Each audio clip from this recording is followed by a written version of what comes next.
When researchers asked people which foods they struggle most to stop eating, the answers were remarkably consistent. Different people, different backgrounds, same results.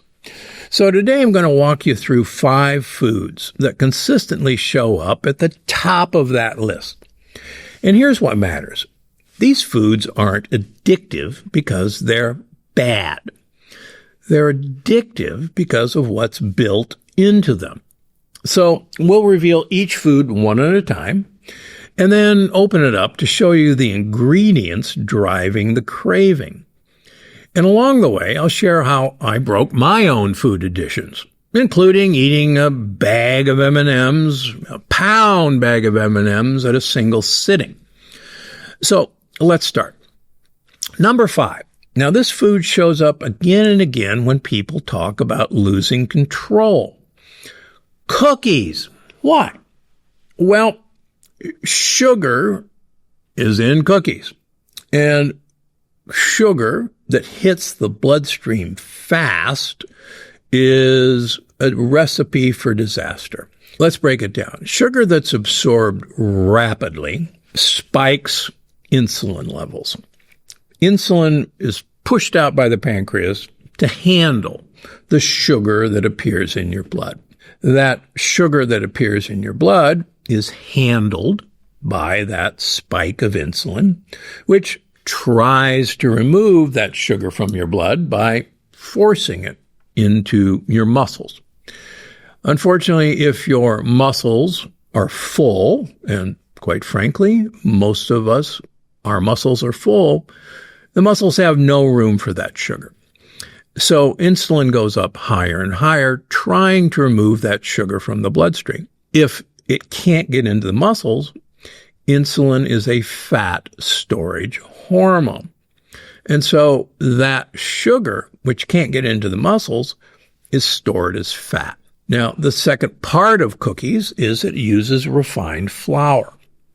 And any time we take a whole food, like wheat, and we refine it into fine white particles, that food, like flour, behaves actually more powerfully than sugar itself. It actually has a higher glycemic index than table sugar.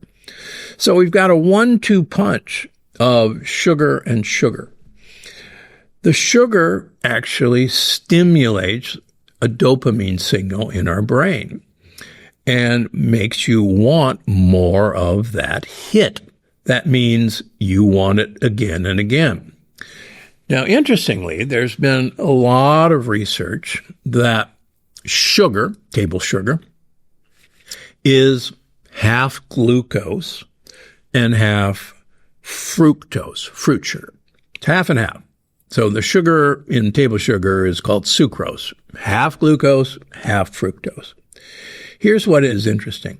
You could give humans or rats glucose, strictly glucose, and none of this happens. On the other hand, if you give them fructose, not only does all of what I've talked about happen in spades, but fructose feeds the demand in your brain for more of the same thing.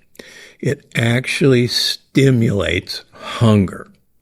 And so it's the perfect combination to give short-lived satisfaction, quick dopamine hit, but then the fructose in sugar drives the need for more and more of the exact same thing.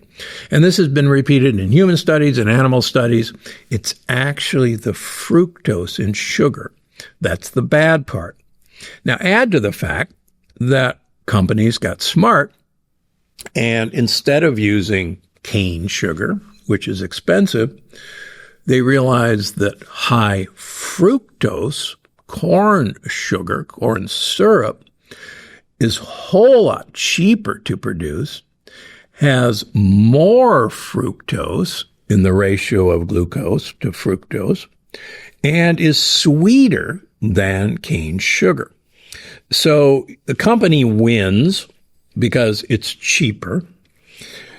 You get more fructose that drives the urge for more.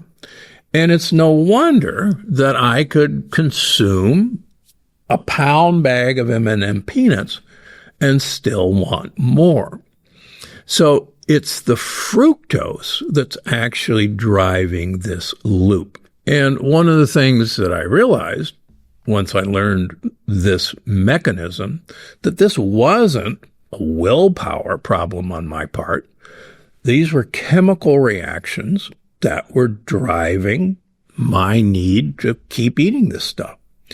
And again, once you understand that this chemical reaction, which is controllable by understanding what it's going to do to you, that was one of the easiest things for me to stop eating. How about number 4? Now, this one isn't just about taste. It's about how it makes you feel, and that's chocolate. Chocolate is one of the just wonderful compounds. It's sugar plus fat plus compounds in cocoa, that actually affect mood and reward pathways. So you get comfort and stimulation at the exact same time. And this is why chocolate cravings often feel so emotional.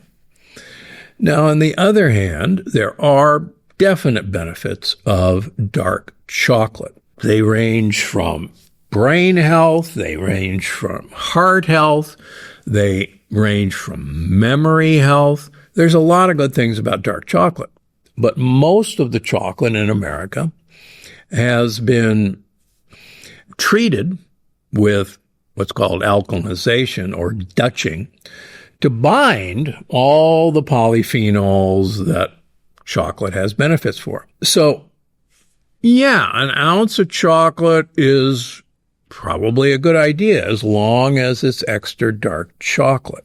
Now, how do you stop at 1 ounce? Here's my trick. You're really looking for the sugar in chocolate, and the easiest way is keep cranking up the percentage of cacao in your chocolate bar. Start at a minimum of like 72% dark chocolate cacao, but work your way up. Go to 80, go to 85, go to 90.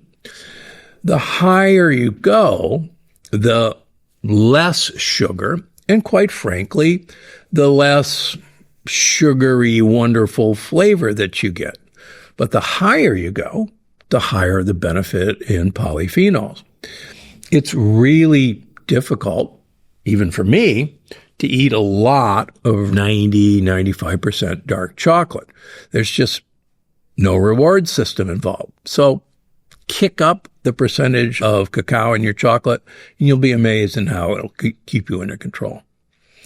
All right, number 3 in the survey, chips. Now, this probably doesn't need much explanation. Chips are salt, fat, and refined starch. Now, salt amplifies pleasure. I hope everyone realizes that we are salt-seeking organisms. Salt is a very rare substance available on this earth. In fact, salt was so important that ancient currencies were actually based on the weight in salt. The expression, he's worth his weight in salt, is actually true. Salt is very rare. We are one of the few organisms that sweats salt. And so we are always under evolutionary pressure to find salt because it's so rare. So salt hits a pleasure center. Now, fat improves mouthfeel. We also know that long ago, fat was a very good delivery device for fat-soluble vitamins. So the combination of salt and fat hits so many evolutionary switches, it's hard to stop. The refined starches in chips, again, when you eat a whole food, breaking down the starches, let's just take a potato, for example, takes a long time for our digestive enzymes to break down the starches in a whole potato. On the other hand, if you finely slice that potato into rapidly breaking down starch, it breaks down quickly, gives you a sugar hit, and so the salt doesn't increase your fullness, the starch breaks down quickly, the fat improves the mouthfeel, and like a famous ad for a potato chip company, bet you can't just eat one. And that increases the reach back behavior to get more. Because evolutionary, this was a really good idea. Not anymore. So how do you stop this? Well, quite frankly, the less salt you add to almost any food, the less likely you are to have that reach back factor. The second thing, quite frankly, is the less you process, in these cases, starches, the less you will turn them into sugar rapidly and the less you'll crave of them. It's one thing to eat a bag of potato chips and quite another thing to eat 2 boiled potatoes without salt. Think how you would handle either of those 2 scenarios.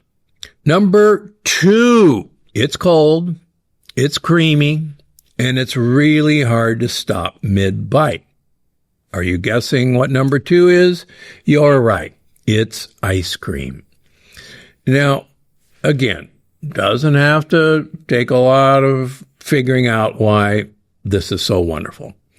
Number 1, you've got sugar, which hits your dopamine receptors fast. You've got fat, which stretches out the reward signal. Now, the texture actually delays these stop cues that you would get. And the reward lasts longer than the feeling of fullness. So how do you personally give it up? Number 1, make your own at home. I have many recipes online on how to make healthy ice cream using avocados, using extra dark chocolate, using allulose, a natural sugar that does not spike your sugar. In fact, it lowers sugar. So you can have your cake and eat it too. In this case, you can have those feelings, that pleasurable feeling that you want in your mouth, but that's not going to undo your health. So make it at home. And it's actually really easy to do. Ice cream makers that you can use at home are really cheap. You can find them at Target. You can find them online. They're like $49. And quite frankly, if you've looked at the cost of a pint of ice cream recently, for making it at homes, you've done the job of what that ice cream maker did. All right, finally, take a guess what the number 1 most addicting food on surveys was. Yeah, you guessed it. Pizza. Why? Well, first of all, there's oodles of sugar in the sauce. It may say tomato sauce, but let's be realistic. Most tomato sauces have a lot of extra added sugar.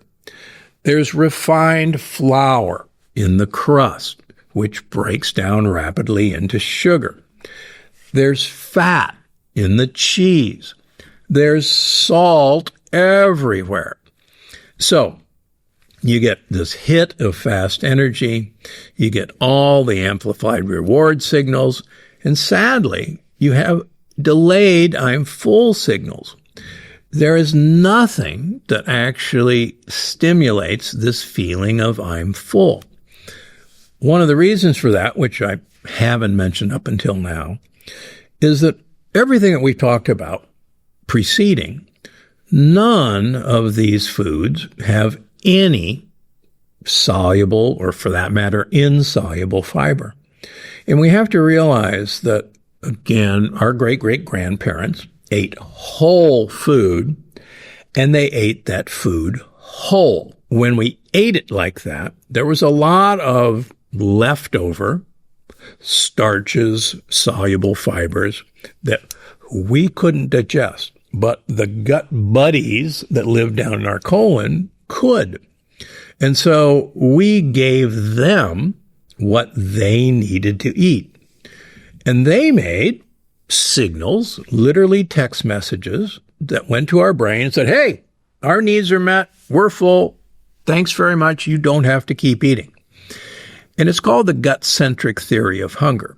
And those of you who are fascinated by GLP-1 agonists like Ozempic, like Zepbound, should realize that it's actually our gut bacteria that make GLP-1 that goes to your brain and says, hey, you're full. Don't have to eat anymore. You don't need to inject it to get that feeling. You just have to give your gut bacteria what they need to eat. And one of the best places to start is eating foods whole rather than broken down. So make these things with better ingredients and better portions. The other thing that's important to realize, that breaking this pattern, you don't have to think you are an undisciplined person. This is not about willpower. All of this is about repeated exposure to ingredient combinations designed to keep you eating. And you have to realize that food chemists study the dopamine responses in people's brains. People undergo PET scans and MRIs when they are given these foods, and they light up the pleasure centers like nothing. And you can design added ingredients that hit these pleasure centers even better. So once I realized this, my need for M&Ms disappeared. My Diet Coke disappeared. Not overnight, but permanently. I haven't had a Diet Coke in over 30 years. I don't think I've knowingly eaten an M&M since that time. Not that I probably could consume an entire bag of them. But with knowledge comes power. And if I can do it, you can too.